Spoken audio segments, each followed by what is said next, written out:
Buenos días a todos. Daremos inicio a este webinar. Le doy la palabra a la profesora Karina Roca, como moderadora y miembro del staff del Observatorio de la Contratación Pública de la Universidad Austral. Karina, buenos días. Hola, ¿qué tal? Buenos días a todos.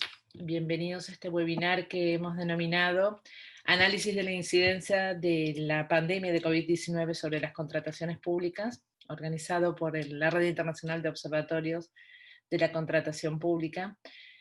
Como anticipamos en nuestro primer encuentro, el objetivo de este seminario es analizar y tener una visión comparada de cómo se ha abordado esta temática en la Unión Europea y en Latinoamérica, sobre la base de tres ejes: la normativa COVID-19, los contratos de emergencia por COVID-19 y cómo ha impactado la pandemia y la regulación dictada en consecuencia sobre los contratos en ejecución. El viernes pasado hemos tenido oportunidad de escuchar a especialistas de la Unión Europea, de Italia y España, y hoy nos toca analizar esos tres ejes con el aporte de las experiencias de especialistas muy destacados de Brasil, de Chile, de Uruguay y de nuestro país. Les cuento un poco cómo va a ser el encuentro. Primero van a exponer los representantes y los panelistas de cada país, y sobre el final tendremos un espacio para contestar preguntas y respuestas que pueden formular a través del link que está en la parte inferior de su pantalla. Hay un apartado que es preguntas y respuestas. Vamos a procurar dar respuesta a todo sobre el final del encuentro. Vamos a escuchar entonces ahora al profesor Rodrigo Pironti, también de Brasil, que se va a referir principalmente al impacto de esta normativa a la que aludió el profesor Genro sobre las contrataciones públicas de emergencia. El profesor Pironti es abogado, especialista en Derecho Administrativo y Compliance. Es postdoctor de la Universidad Complutense de Madrid y doctor y máster en Derecho Económico de la Pontificia Universidad Católica de Paraná. Bueno, el profesor Pironti es además profesor de Derecho Administrativo en la Universidad Positiva y actualmente dirige el Instituto Brasileño del Derecho Administrativo. Bueno, lo escuchamos, profesor Pironti. Bueno, muchas gracias, Karina. Un gusto estar con ustedes y además participar de este webinar en la Universidad Austral, que es una universidad que me encanta. O sea, me encantan las personas, me encantan los profesores, me encanta la universidad, me encanta Buenos Aires y Argentina en general. Y también Uruguay, o sea, me encanta estar en Latinoamérica, charlando con amigos y todos, o sea. Por lo tanto, me gustaría agradecer en principio a Jorge Muratorio por la invitación, a Guillerme, y decir que es una gran alegría estar con Rodi. Rodolfo Barra es para mí no solo un profesor de vida, pero un gran amigo y también un tutor. Entonces, que es un gusto verte, Rodi, y bueno, espero estar contigo en Buenos Aires muy pronto. Y también a Marco Serrano, que es profesor de la universidad y un gran amigo, persona con la cual tengo muchas relaciones. Bueno, y a todos, o sea, Graciela y todos que están, Jorge Albertsen, todos. Para mí es, mira, yo voy a tener una visión, voy a pasar una visión un poco crítica de las cuestiones que están involucradas en los contratos administrativos en este momento. Me parece que yo escribí ayer en el Estado de San Pablo, un periódico acá, que estamos en una esquizofrenia normativa. Y esto es un problema, porque Brasil, con la cuestión del COVID, tiene no solo una crisis sanitaria, pero una crisis financiera muy fuerte y una crisis de confianza, que ahí es una cuestión política, pero que no nos interesa tratar. Pero hay en realidad tres grandes crisis. Una crisis normativa, una crisis sanitaria, una crisis financiera y de confianza. Entonces que tenemos ahí un cuadro general propicio para las fraudes y la inejecución de los contratos administrativos.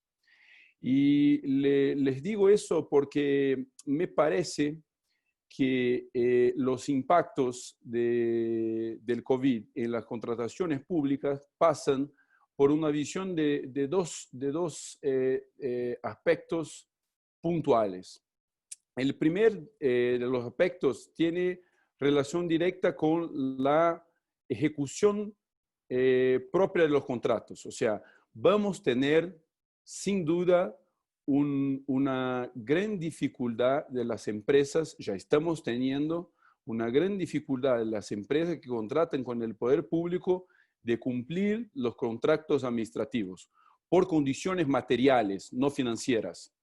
Las condiciones materiales son imposibilidades de estar, por ejemplo, en el local de la obra, en la prestación de los servicios, con imposibilidad de prestación física de los servicios que son físicos. O sea, hay que pensar en un sistema y esta esquizofrenia normativa aún no se preocupó con esto en Brasil. Hay que pensar en un sistema de cumplimiento de los contratos administrativos. Porque la ejecución material fue perjudicada, y es natural que sea, o sea, estamos en el medio de una pandemia, pero este prejuicio que tenemos en la ejecución de los contratos están tratados muy fuertemente con la idea del contrato. ¿Qué quiero decir? Quiero decir que el poder público, cuando hay el incumplimiento del contrato administrativo, como regla, tiene la conducta de notificar el contratado para que preste el servicio, para que ponga la ejecución del contrato en marcha. Y esto no es posible. Entonces hay que tener más relación en este momento y menos contrato. Yo cuando hablo de derecho administrativo, hablo siempre de un derecho administrativo más consensual, incluso en las contrataciones públicas, y en este momento es un momento que tenemos que parar para pensar en relacionarse con el privado y la relación público-privada verdadera existir, porque si no, el contrato se incumple y el cumplimiento del contrato no interesa a nadie, no interesa ni al poder público ni al privado. Porque al privado además no tiene aquello que le interesa, que es el lucro, es la más-valía y la ejecución material del contrato, y el poder público no tiene el atenimiento del interés público. O sea, no interesa a nadie el incumplimiento del contrato. El segundo prisma que me gustaría tratar es el prisma financiero. Y acá un problema también grande, porque ya tenemos en Brasil innumerables pedidos en contratos, por ejemplo, de concesiones público-privadas, de transporte colectivo, en el sector aéreo, en el sector ferroviario, de reequilibrio económico-financiero del contrato. El tema es que si nosotros miramos el equilibrio económico-financiero del contrato sobre un prisma también de situaciones normales o de la administración intentando no reequilibrar el contrato y el particular intentando tener el mejor reequilibrio de todos, es muy probable que estos contratos se incumplan y que no tengamos también la ejecución. Entonces hay que tener acá otra vez un poco más de relación, un derecho administrativo más consensual que nos permita dialogar sobre las cuestiones que están postas. Entonces, estos dos prismas, estos dos problemas en los contratos vienen mitigados por las legislaciones que Guillermo muy bien comentó, de la ley 13979, que es la situación de emergencia. Esta ley para mí en Brasil no hace el mínimo sentido. Nosotros tenemos todo en la legislación licitacional y en otras legislaciones. O sea, es mucho más una ley para autorizar la situación emergencial en el COVID que para permitir que los contratos por emergencia se hagan, porque ya teníamos esto en el artículo 24 de la ley 8666 de licitaciones públicas. Entonces, que era desnecesario en este momento, pero está bien. Y la cuestión del pago anticipado me parece un gran problema por la gestión de riesgo. Y acá me parece que tenemos que hablar un poco más sobre todo eso. O sea, los contratos administrativos sufren las consecuencias de la crisis sanitaria, financiera, operacional, material, porque nunca se pensó en los contratos administrativos de forma real en matrices de riesgo verdaderas, en matrices de riesgo que compartiesen los riesgos entre los contratados y el poder público.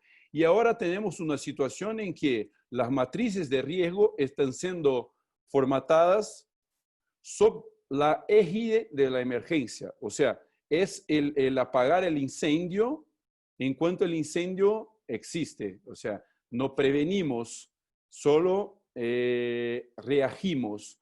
El derecho administrativo reaccional no sirve para nada en momentos de crisis. Por lo tanto, me parece que lo que tenemos que aprender con esa crisis es un derecho administrativo más preventivo, un derecho administrativo más consensual y un derecho administrativo que, aunque preventivo y consensual, tenga como visión final el interés público que está en el contrato y no los intereses secundarios de la administración y tampoco los intereses privados de lucro a cualquier costo. Entonces, esta es la situación. Bueno, Rodrigo, vienes a hablar sobre el problema. ¿Tienes la solución? Bueno, esta es la pregunta de $1 millón, pero tengo algunas propuestas. La primera propuesta que sale del derecho administrativo menos autoritario y más consensual es el papel de los órganos de control. En Brasil, los órganos de control participan, como Guilherme mencionó, a posteriori, no participan de la tomada de decisión del poder público. Y esta es una función muy importante en el derecho administrativo. Estaba hace un tiempo en Buenos Aires, en el último congreso que estuve con Rodi, con Marcos y con otros amigos, Santiago Carrillo, Ezequiel Casay y todos, y hablábamos sobre, uno de los panelistas habló que el derecho administrativo es un barco y que este barco tiene que ser manejado de una forma positiva para que pueda llegar a su punto final. Y acá yo hago la siguiente comparación. Si el derecho administrativo es un barco, si el derecho administrativo tiene que llegar a algún lugar, ¿quiénes son los órganos de control? ¿Son el farol o son la tormenta? Tiene que ser el farol.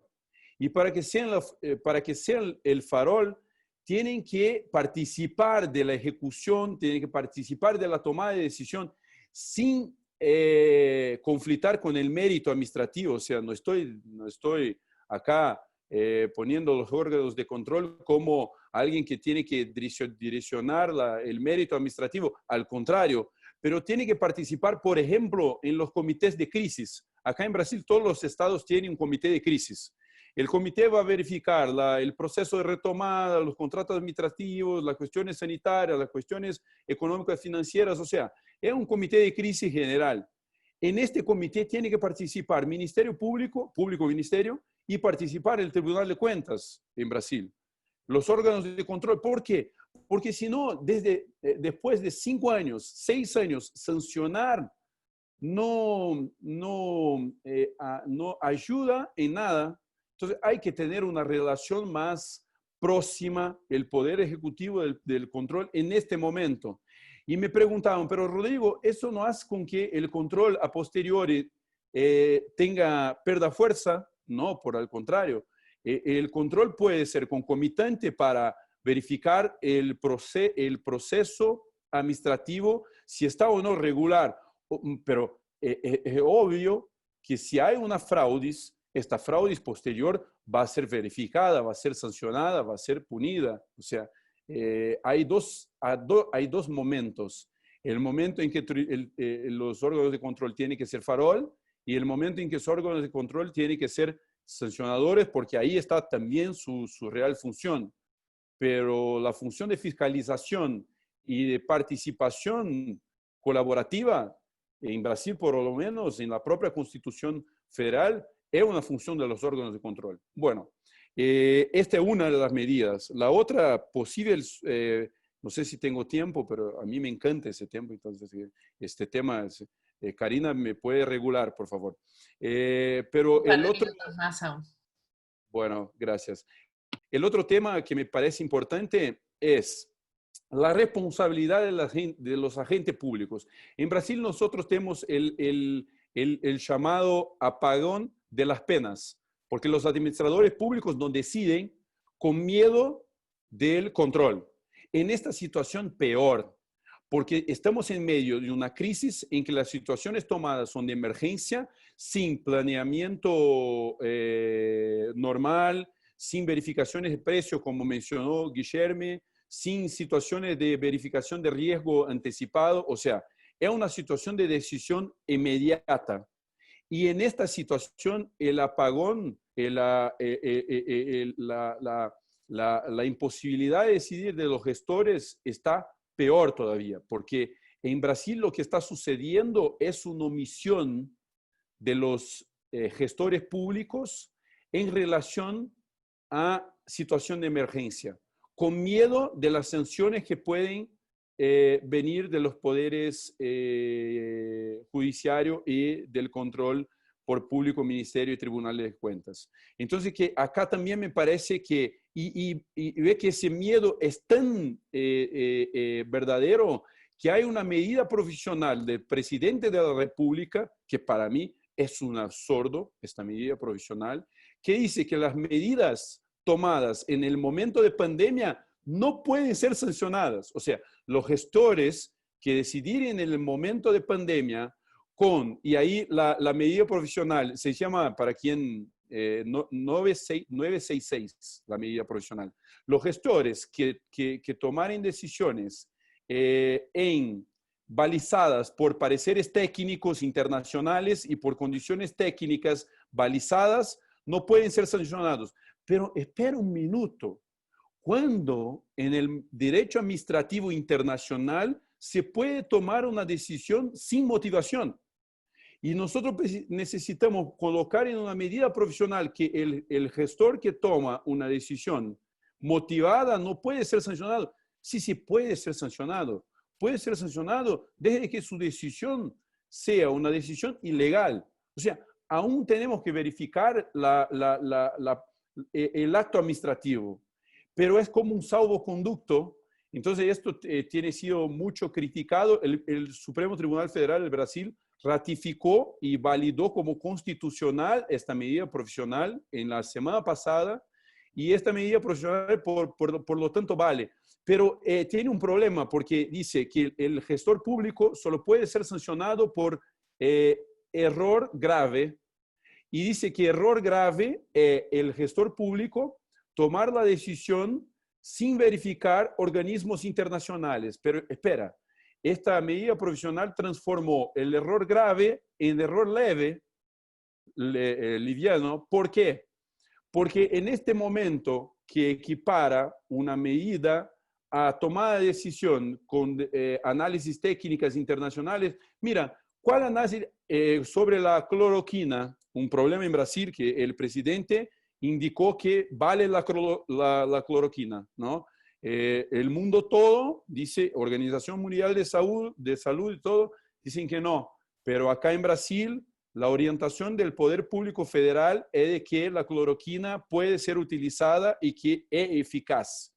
Bueno, esta es una decisión que está o no preservada por la medida provisional 966.